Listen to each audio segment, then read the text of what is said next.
Hi, I'm Cath Daley and I'm based in Liverpool in the UK. It was about 6 years ago now where I first started to feel a real tight feeling in my chest as if I needed to take a bigger, deeper breath all the time. But I shrugged it off as you do. But it got worse and became more frequent. So after a lot of nagging from my husband, I went to the doctors hoping they'd just give me some antibiotics to sort it out.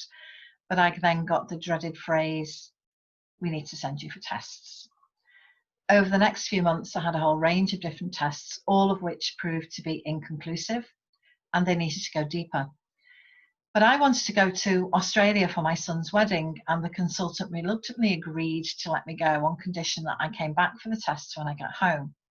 So I went off to Australia, had a fabulous time, and the symptoms completely disappeared. And I thought, that's great, whatever it was has cleared itself up.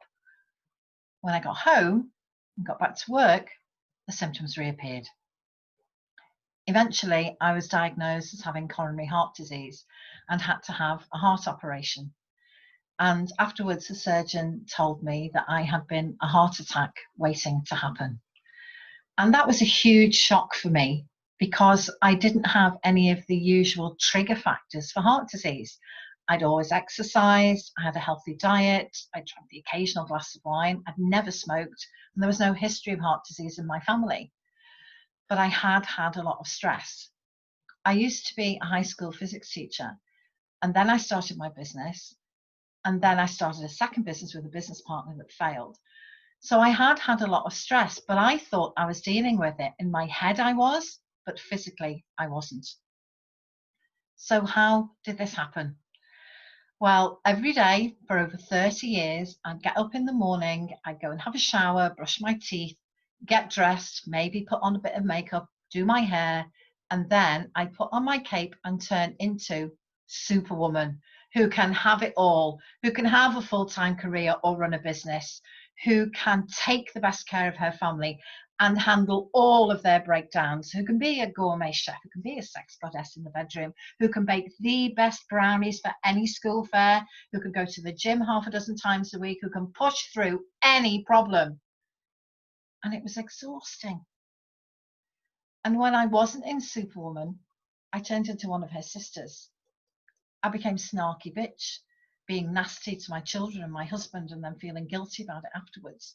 Or I would turn into martyr. It's okay, I've been out at work all day, but you stay put, I'll do it. Or victim. Oh, it's not fair. Why does everything always happen to me?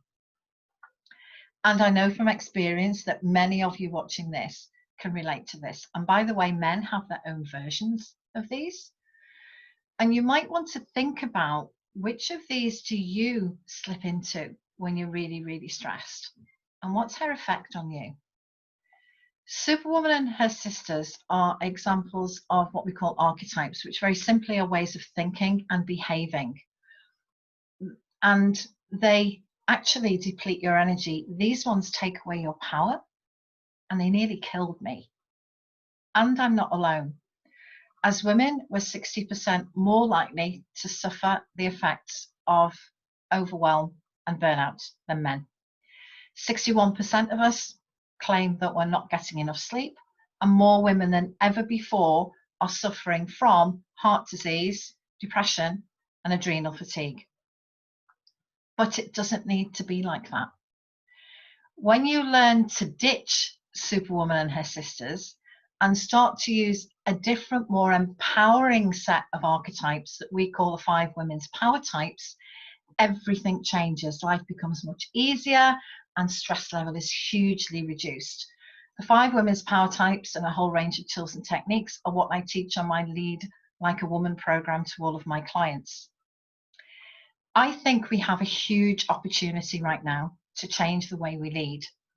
In the present crisis, women like Jacinda Arden have shown that it's possible to lead like a woman with authenticity, with compassion, with collaboration on a global scale.